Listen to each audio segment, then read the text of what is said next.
If you've ever been told to just make contact or put the ball in play, you've been trained to survive and not stand out. And that advice sounds helpful, but it's the reason so many players hit weak ground balls and get overlooked. In this video, I'm going to break down why the contact hitter mindset is broken and what separates those players from the ones who step into the box to do damage and become a real power threat. Let's clear up the lies and show you how to fix them. Now, if you're new here, I'm former MLB player Jermaine Curtis, and I help players transform from soft contact single hitters by adding distance to their hits and turn them into power threats who get noticed and recruited. If you want my help breaking down your son's swing and building him into a power threat, click the link below to book a free swing breakdown call with me or my team. And let's see what's missing with your swing and fix it ASAP. Now, as you can see, there are two videos on the screen, and both were when I played professionally. I was at AAA for the Cincinnati Reds, and I'm going to talk you through the thought process I had as a hitter, because I believe many of you may be experiencing the same things. Okay, so first off, what I want to talk about is mindset. And when I basically grew up my entire life, my coaches, my dad, my mom, everybody around me just said, just make contact. So basically, I became very, very good at just making contact. And I'll show you here. If you look at this swing right now, you can see how I just put my foot down and then I just take my hands right to the baseball. Okay, you can see it's a very, very handsy type swing, and I'll show you again. Just foot down. Okay, there's really not much movement, and push the barrel to the baseball. And my best swings were low liners, and they would basically get hit right in front of the outfielders, and I couldn't really drive the ball for extra base hits. Right, but I was getting on base all the time. I had a high OPS. I made consistent contact, but it was because my mindset was just to put the ball in play, and I was happy with the single. I was very, very happy with just getting on base, right? Because that was my identity. Make contact, get on base. Okay, now you'll see something completely different on this side, right? In 2016, the year later, I was thinking do damage, especially early in the count. So you'll see here, let me back this up for a second. You'll see here, the count is, it's 0-0 actually, and it's 2 outs, and it's the top of the ninth, right? And I'm up at the plate. This guy throws 100 miles per hour, and I knew he was going to throw his fastball, right? And I end up hitting a double over the right fielder's head. But you can see here, there's a difference. I was going up to the plate thinking to do damage. I was the aggressor, right? I went in with the confidence that he's going to throw me the fastball away, and I'm going to hammer it. I'm going to put it into the outfield. I wasn't just optimizing for a base hit. I was optimizing for doing damage. I wanted to hit both those runners in, not just one, right? I wanted to send a message, and that allowed me to start hitting more extra base hits. See, there was a different mindset between both of them, and that yielded different results. And it really starts there with the mind, because if your mindset is right, especially if you're going up to the plate looking to do damage, you're confident and you're looking to make a big impact. And that's the difference between the two. One, you're playing it safe. The other one, you're confident and you're looking to make an impact on the field. The next thing I want to talk about is mechanics. You see, let's go back to this guy over here.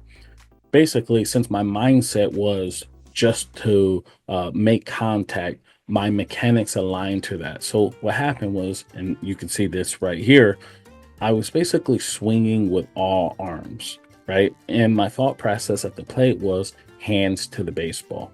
And that's what my dad used to always tell me. So Jermaine, just throw the hands to the baseball. Don't even think about the lower half. Just get barrel to the baseball. See the ball, hit the ball. Very simple, repeatable swing. And I'm thankful for my dad to teach me baseball and help me to become, basically a Major League Baseball player. But that thought process was ingrained into me. And so then I was that type of hitter, right? I was just throw my hands to the baseball, and I wasn't looking to do more than just, again, hit a single. Okay, and you see here's the low liner. It was hit hard. It was great. And, it was an RBI. but that was essentially what my mechanics look like. Foot down, hands to the ball. You can see here is very, very handsy swing. And I see this on a day-to-day basis with a lot of young players, right? Now, if we look over here, you can see there's a different type of mechanics. Now, what I realized in a year later was I started focusing on the power chain. Okay. Now the power chain has 3 levers. Okay. Ground force, torso torque, and then the barrel launch. And I'll show you that in a second. Now, the first thing is the ground force. So basically how it works, if we're trying to drive the baseballs, what we're trying to create energy. And we do that by shifting into the ground or shifting our weight to our backside and pushing into the ground. And that starts creating energy throughout our swing. You can see here as I start to basically push everything into that back leg, right? And I'm curling like a ball. And that's that torso. You see that how that torso starts to shift this way. And now I'm sitting basically over this back hip and this back leg, right? So now I created energy and I'm storing it. And then that barrel comes launching through. And that's how you get the, basically the exit velocities to increase and you start driving the baseball for extra base hits. So the last thing I want to talk about is actually batted ball outcomes. Okay. So on this side, okay, basically the outcomes that I was trying to get was low liners and I was trying to hit ground balls, because if you hit a lot of low liners, your batting average is actually going to be high, right? Hitting a line drive yields you like a 675 batting average. And here's the thing about ground balls. People say do not hit ground balls, but it's where you hit the ground balls. If you hit the baseball back up the middle and it gets by the pitcher, usually it's a base hit. And if you can hit it to the opposite side, it's a base hit as well. A right-handed hitter, if you hit it between first and second, ground ball right there usually gets by. So that's basically my batted ball outcomes. I was trying to do that on this side right here. I was trying to keep everything low. I absolutely hated hitting fly balls. If I hit a fly ball, I was mad about that, and I would try not to do that at any chance I get. If I was up at the plate, if I hit a fly ball, I would get so upset about that. So that's the reason why I had a high on base percentage and I would hit for a high average, but I wouldn't slug. Now on the opposite side, okay, basically what I tried to do was I tried to hit more balls in the air. I was optimizing for line drives and more fly balls. And I remember before that season, I thought to myself, will my average go down? And it's crazy. Here I bet at 270. Here I hit like 295 to 300, right? So I kept the batting average high, but I had something that was a little bit different. I end up hitting more doubles. I end up hitting more home runs, and my slugging percentage jumped up, right? I started to hit more home runs and more doubles. And it's because I thought of it this way. If I had 10 at bats, could I hit 6 to 7 of those balls or 8 in the air?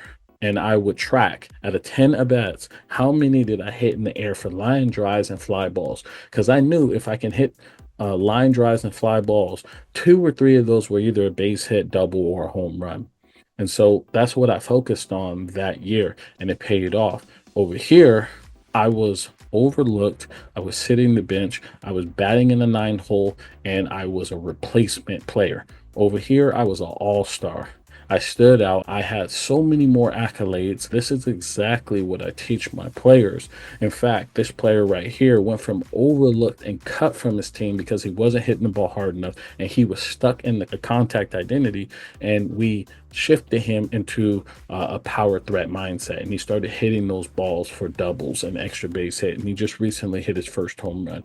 And also this player right here, who went from no doubles last season to hitting already multiple doubles this season, and he's on his way to hitting 10 to 15 doubles for the year. And what about this player who last year hit 0 doubles, and this year he hit more doubles than actual singles? So if you or your son is stuck stuck making soft contact and you know you have or your son has more power in him, let's fix the root cause. Click the link below and schedule a free swing breakdown call with me or my team. We'll help you identify what's holding you back and show you how to start adding real distance to your hits. Thank you so much. If you enjoyed this, hit that like button and subscribe to the channel, and I'll see you in the next video.